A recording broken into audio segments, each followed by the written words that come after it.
File la laine, file les jours, garde ma peine et mon amour, livre d'images, des rêves lourds, ouvre la page à l'éternel. Voilà, je tombe par hasard sur cet article qui met en valeur également des photos qu'un historien attribue, des photos donc du fond de l'établissement qu'un historien attribue à Henri Cartier-Bresson, donc qui a été opérateur militaire, ça nous le savions. Donc il faut dire que les légendes, donc c'est au moment de la drôle de guerre, de la quasi-débâcle, on va dire, et cette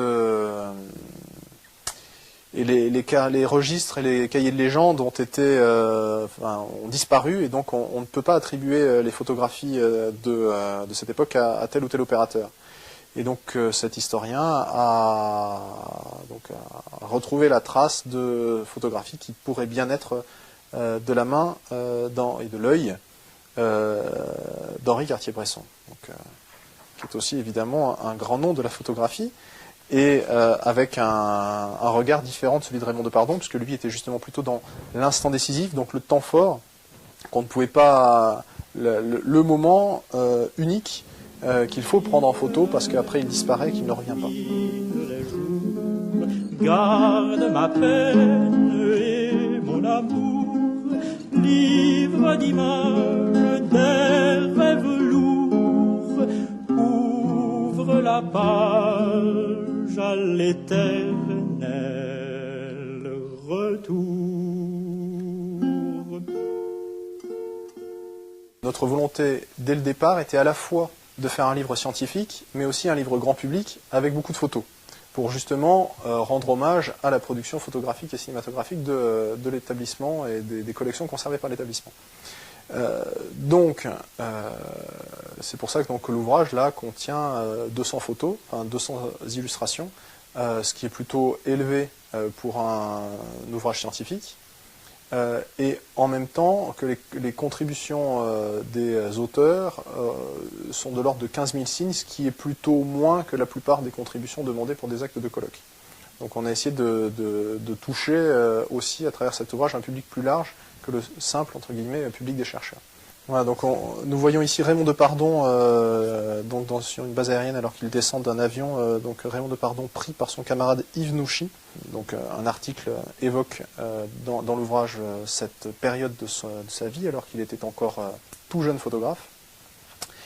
Et donc et où en fait ce qui est très intéressant et ce que nous lui avons finalement démontré lorsque nous l'avons accueilli ici 2 jours pour lui montrer ses photographies, c'est que déjà, donc il y a plus de 50 ans, et bien finalement Raymond Depardon, comme on le voit peut-être ici, avait toute sa grammaire photographique en place, son regard aussi intéressé au temps faible, au moment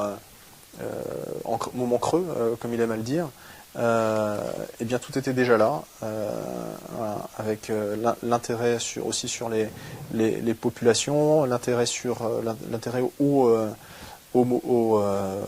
personnes, dans des moments qui ne sont pas des moments d'action ou des moments de combat. Croisez des grandes batailles, sachez-vous l'on se manier, ajustez côtes de mailles, armures et boucliers. Si l'ennemi vous assaille, gardez-vous de trépasser, car derrière vos murailles, on attend sans se lasser. File la laine. Alors, on voit donc une double page consacrée à Alfred Machin, donc qui fait partie des doubles pages qui donc séparent les parties de l'ouvrage et qui sont consacrées à des opérateurs emblématiques de l'établissement. Donc, si ma mémoire est bonne, c'est d'ailleurs le premier opérateur, voilà.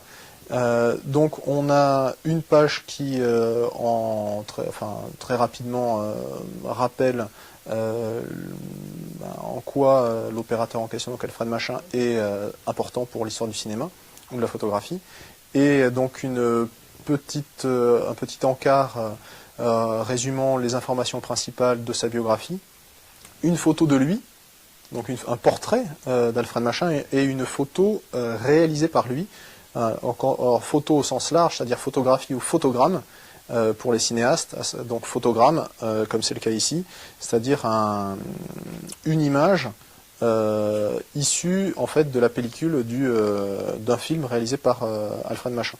Et on a la même chose ici pour Raoul Coutard, donc avec Raoul Coutard donc en Indochine dans les années 50, en 51, et puis une photo prise par Raoul Coutard toujours en Indochine, donc une arrestation de prisonniers vietnamiens. Enfin, arrestation de suspects vietnamiens, plus exactement.